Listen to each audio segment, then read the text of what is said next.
All right, so Sneako broke down how much money he's making from Kick. So let's get into pocket watching mode because that's what he talks about. This is for the pocket watchers. Another 3,000 that's supposed to go, but this is as close. Now, first off, I congratulate him, right? Like, I don't, I'm not someone who cares too much about the drama. I love when content creators get paid on the platform because it's always going to be an insight or a piece of information that can help us, right? If you're someone who's looking into, I don't know, the journey of being a content creator, being a streamer, whatever it is, building your online personal brand, you have to understand these small nuances of ways that creators get paid, what happens when you get kicked off of a platform, where do you go, how do you monetize, and showing this. Hold on, let me bring up the magnifying glass. His next payout, based off of his earnings this month, is a lot of money. Now, I don't know how much he spends for expenses, how much he has for clippers. If, he has a team behind him, I'm sure that they're going to take a cut. But remember, this is just one source. I believe he's monetized on Twitter. He's also monetized on YouTube. I think he's banned off of other platforms. And he did have like a course that he used to have. I don't know if he still has that funnel. We'll get to that later in the video. But this is already amazing, showing $84,000 with some of the high days being 15,000. With the lows, they're not really registering low, but let's just say 500. But when you account the entire month, it looks like he netted an average probably like $2,000 to $3,000 a day, which is just amazing. Now, yes, he did have that, let's call it a mass influx of new viewers or potential new viewers coming from the situation with Andrew Tate. And there's smart ways and there's wrong ways to monetize. Now, likely the reason why I'm seeing nothing but Sneako clips on my YouTube is because of, I'm guessing he's trying to maximize that. For those of you who don't know, one of the best ways to just generate content is live streaming to clipping, right? So you create all of the content live stream, you do it IRL, whatever it is, based off your content plan, based on your outline or whatever you have for the day, reactions, commentary, so be it. And then you just have like a team or even an army of clippers that you pay behind the scenes. They can get hired on WAP or on a Discord or something like that. But let's get it. Whatever he's talking into. This is going to get.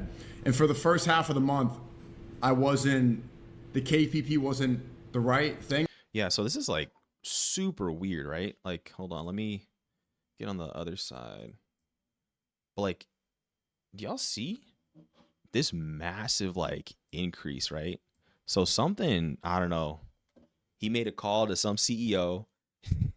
he did something where Kick's CEO, Eddie, he made a call, which he does actually call the CEO or gets in a conference call with the CEO. So there could have been a conversation of like, hey, now I'm an exclusive partner. I get more percentage of the KPP, which is more of like the AdSense for Kick. Or something. So really, most of the money comes in after over halfway through the month. I didn't stream this day here, but I streamed every other day this month. Yeah, when you're thinking about it, like looking at these stream days being a high of like 15K, yeah, I mean, you just have to make content. That's what he's doing, obviously, but it's just this is a grind that doesn't stop. And seeing that there's a dip because he didn't stream, that's just money lost. And, obviously we got to include today. So let's assume that we get 4 or 5K today, if it's the same as the last 2 days, which is about 5K.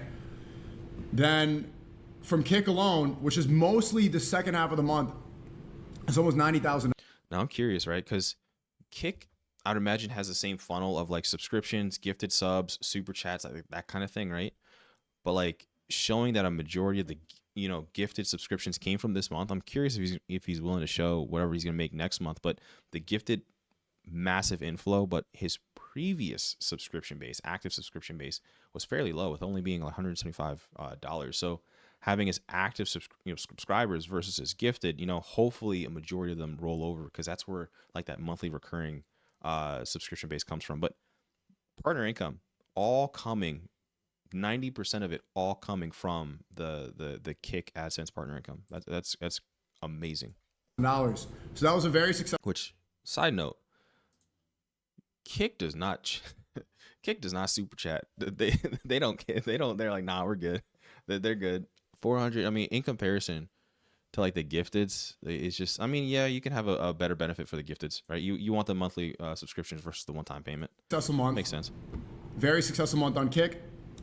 And the reason I'm talking about it is obviously, one, sometimes people pocket watch, they call me this, they call me that. Hey, That's what this channel's for. I like having open and honest conversations about money. That's literally what this channel is here for. So if there are other content creators who that have broken it down, we did the live stream about the streamer university. We did the pocket watching 101 course. But one of those things that like the more conversations we have about this, because I don't care too much about the whole drama situations, but it's more insightful to know what happens to a content creator when he gets banned. Where does he go? How is he able to monetize? Where is he able to move? Because the crazy thing about this is that Sneako talked about how much money he made in we'll get into this later, when he first started Kick, right? So something definitely clicked. I don't know what it is, but he's gonna show. Hold on, let's finish what he's saying. But I got to speak to the CEO, Ed Craven in Santa Maria, early this morning. I don't know if you saw it. Shout out to Kick Talk. I hopped in there, and they gave me a special thank you. I want to remind everybody, because the year is just getting started and this whistling is driving me insane, that love speech, ready? We are the only community not viewbotting. I have never viewbotted. All right, we're gonna get into that conversation later, because remember, Eddie is the Kick CEO, so he runs, Kick. So let's get into what Sneako was making when I guess he first went to, whenever he first went to Kick, which is crazy numbers. Just look at this in comparison. Today. Remember, right? Now, obviously, in comparison to what this is, let me move my camera back. In comparison to what this is, he's not making much, right? We're talking about a monthly payout of 13. Now, yes, look, there's a lot of nothing here. So he's to blame on a lot of this, right? But let's just give him benefit of the doubt. Double it. Just benefit of the doubt, right? He was able to keep stacking, right? So that's in a comparison of what, $2,600 to $84,000, $2,684, right? Like that's night and day. But again, what does that look like when he didn't have that initial drama traffic with Tate, right? Does this look organic, or does how would that have happened, right? If he was able to completely maximize that entire funnel of the whole drama and the news, right? And he had an active subscription, so he was able to carry that forward, right? We saw January of 2026, he had 250, so he was gaining them. But when you're talking about a large content creator like this having 1 million subscribers on YouTube, subscriptions bringing in nothing. Gifted subscriptions, that's where the majority of it's going to come from. Hopefully they funnel back over. Partner income, again, is going to be 99%, which, that super chat, come on, like that's I don't know if that's a Kick specific in comparison if he were to show his YouTube, right?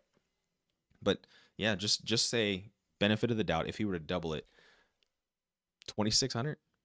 I mean, that's still a crazy number, right? Am I solo thinking that?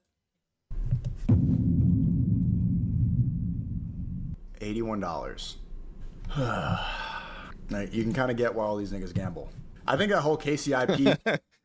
Now, that's one other thing for those of you who don't know. Kick, I mean, it was initially funded through stake, right? That's how the CEO was able to make all majority of his money. So it makes sense if he were to have some form of deal with those ones. But when you think about Kick, right, you have to understand that there's two sides of it. There's advertisers paying out, and there's content creators getting paid for making content. And yes, there's going to be the user base that's on the platform, but we have to listen to what the Kick CEO Eddie told Sneako about the view bots, because this is funny. If you don't remember, we did a live stream about Devin Nash, who's a fairly large, advertising and marketing individual, and he talked to the Kick CEO talking about the viewbotting problem. Let's get into that. I just want to. We were talking about bots before. I think just a big shout out to Sneako. I think Sneako is one of the few people out there doesn't touch any bots at all. I said this the other day, right, Sneako? I was like, there is actually very few people. I was saying like, hey, look, guys, fuck with the people that don't use bots. I'll say this. Now, was that a requested shout out? I don't know. Listen, I'll always put on a conspiracy hat. But whenever you're talking to someone in a position like, hey, if you could just, remind the audience that, blah, blah, blah. But let's get back into it. Now, I won't ever say someone is using viewbots, but I will say when someone isn't using viewbots, like Sneako is not, he's legit. Like you haven't fallen to the temptation of, increasing your metrics, and I respect that, man. I really do. Now, there's definitely something to say that someone who's able to grow organically, because when you think about it, you don't get anything, especially from a view botted platform that like you're just inflating your numbers. Realistically, like why do you always want to have 75,000 people always watching you? There's nothing wrong with having 1,000 people. Having 1,000 people means you were able to to have a conference room just, open to you. Like, why would you be ashamed of something like that, right? Like, I feel like everyone's, in these weird like view botting number games, but it's only going to hurt you. Whoever's paying for the bots, whoever's paying for the ad, the ad platform, because you got to think the advertisers want to maximize their reach, and they realize that, like, hey, this person only has like 0.1% conversion rate, but like they have like 150,000, 150,000 live viewers. No one's converting. What's going on here? So the advertisers, like, you don't want a full on adpocalypse happening. So that's what platforms are likely going to do, right? They're going to have like a viewer like potential verification system. I think YouTube's doing that for kids that are like underage or something like that. But this was Devin Nash who talked to the Kick CEO. Just listen to this quick moment. Directory and the highest number of viewers possible, it incentivizes people to view bot regardless of whether they're getting paid for it or not, because that will attract authentic viewers they do get paid for. Does that make sense? Yeah, no, it makes perfect sense. You end up creating this completely broken system, which then leads to people all jumping in, view botting, and then. So like, yes, there's going to be these mass moments of view botting on the platform, which he gives Sneako his shout out. But like, Sneako again has been a content creator, bringing back to the pocket watching phase. If you were to see how he's able to monetize his platforms, you would have to maximize this. And I don't know if he has any courses. You guys let me know if he has any high ticket or low ticket ways to funnel his audience down in the comments. But if you start thinking about ways that content creators can monetize, you're talking about merch, you're talking about sponsorships, brand deals, ad platforms, what he's doing right now, the gifted subscriptions, if you want to get those off of platform, straight Cash App or, on platform. But realistically, when you're limiting yourself by being banned on platforms, you're sacrificing that, right? You're gonna be sacrificing not only with the brands and the companies you're potentially able to work with, but the people who are willing to work with you. I think he's seeing that, right? Like, I think, there's nothing but videos of talking about how Sneako doesn't have other content creators, on his back. But, if you like this kind of videos, pocket watching, analytics, if you guys want to talk about some other topic, some other content creator, let me know down in the comments. Peace.